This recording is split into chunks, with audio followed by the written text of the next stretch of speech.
mbokk yi comme ni ñu koy waxee mu mel ni kenn ci candidat yi ci liste Pastef di maître Abdoulaye Tall moo ngi fi nga xam moom mooy ci Mbour en tout cas di wër li nga xam moom mooy yenn des centres ngir xool li nga xamante ne moom mooy taxawaay ñi nga xam ñoo war a daal di voté nag comme ni nga ko daal di gisee maître Abdoulaye Tall nekk 9e ci li nga xam moom mooy ci liste yi kaa ñëw di saafonte ak ñi nga xam ne rek voilà ñoom ñoo fi daal di nekk daa ñu fexe ba mën a seq ak moom li nga xam ne rek moom mooy benn waxtaan mu joxe li nga xam ne rek moom mooy xalaatam ci li nga xamante ni moom mooy déroulement wu élection yi voilà lay taal.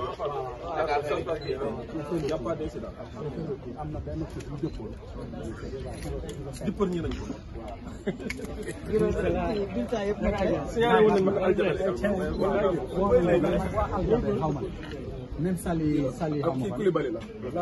naka Sali on vient de m'appeler tout à l'heure là mais j'ai appelé mon non c'est dans tout le Sénégal c'est notre mais lu ci jublu non defar bi tey ñun problème disposition c'est-à-dire ñun ñoo ko defar d'accord c'est mis à disposition xam naa ne mais ñu koy ranger voilà bu koy dugal ci kii bi dëppër di për ñi xotti effectivement voilà c'est ça ñu mën ci def tamit waaw dañ ni dafa am suñu bulletin bi ay grand nu mu demee am na centre yu ñu ko dëppee ba gars yi di ko signalé du tere sénégalais yi nga dëpp xàmmee nañ ko nga dippar ñi xàmmee nañ ko buñ ko dëppee moom kese xam nga xotti xàmmee nañ ko nga peinture kese xàmmee nañ ko dëppar dippar ñi peinture xotti lépp ñun ñooy gañ voilà maître comme ni ñu ko daal di gisee ñu gis ne peut-être ñu bari li ñu gis mooy taux bi dafa xaw a wàññeeku bu baax a baax par rapport ak élection présidentielle yi ñu génne selon vous lan moo ko mën a expliquer. non man dama jàpp ni ça a toujours été comme ça et puis dinañ génn nit ñi dinañ gën a génn mais présidentielle aussi nit ñi mais na nga xam ci tamit ne 8 heures bureau yëpp dañoo y avait un achou c'est-à-dire nit ñi dañu jëloon bureau yi songu leen donc heure bi am na ñoo xam ils ont des obligations des tâches ménagères mais à partir de 15 heures l'affluence va reprendre inchallah service comme ça on espère avoir un taux de participation de 80%. comme bi passé mën oui ou plus d'ailleurs nous avons pris toutes les dispositions pour nit ñi dem voter ji te inchallah nit ñi dinañ génn massivement dem voter ji te beneen vague baa ngi ñëwaat. mais fi nga jot a dem ban problème nga jot a nemmeeku peut-être ci yenn ci. non y a pas d'incident majeur à part la zone Sonatel. zone Sonatel foofu moom ak Mbour Séeréer foofu moom j'en appelle à la hauteur et au dépassement de l'autorité administrative. Monsieur le Premier ministre, si vous êtes au courant de cela, parce qu'il y a beaucoup d'électeurs qui sont concernés. À la zone Sonatel, il y a des dizaines et des dizaines d'électeurs. Le problème est très simple.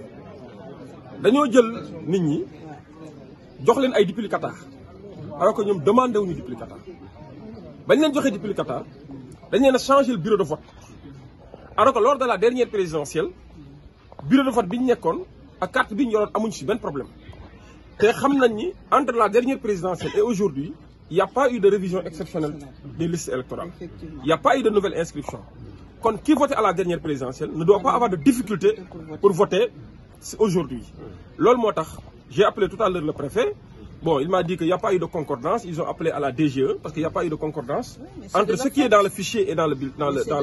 sur la carte et sur la carte. Ça, c'est un dysfonctionnement de l'administration. Et j'ai l'habitude de dire que le dysfonctionnement de l'administration ne doit pas être préjudiciable à l'usager. S'il y a dysfonctionnement au niveau de la DGE, l'électeur ne doit pas subir les conséquences ni payer les pots cassés. L'électeur doit s'acquitter de son droit et de son devoir de voter. Le vote est un droit et aller l'effectuer, c'est un devoir. C'est pour cette raison que nous demandons aux autorités en charge de l'organisation de ces élections de prendre en compte ce problème et de le régler immédiatement avant 15 heures.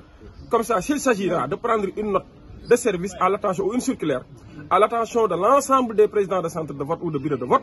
de pouvoir permettre à ces électeurs-là d'aller s'acquitter de leurs obligations civiques. Avec leur duplicata. Et c'est très important parce qu'il paraît que les anciennes cartes ont été retirées au moment de récupérer le duplicata. L'ancienne carte est récupérée parce qu'on ne permet pas à un juge justiciable de recevoir 2 cartes en même temps avec des modifications. C'est pour cette raison que nous les ñaan ñu bàyyi leen ñu dem voter ku ñëw bàyyi ndékkeem bàyyi njabootam ñëwul pour tappale bàyyi ay soxlaam alors que dimanche bii sax am na ñuy liggéey kooku ñëwul pour tappale ñëwul pour perdre temps dafa ñëw pour voter te ku ëllëg pièce avec des caractères apparents il y a une présomption de bonne foi sur sa posture nañ ko may mu voter mu dem après administration bi li ñuy réglé ñu réglé ko loolu rek moom laa waxoon am loolu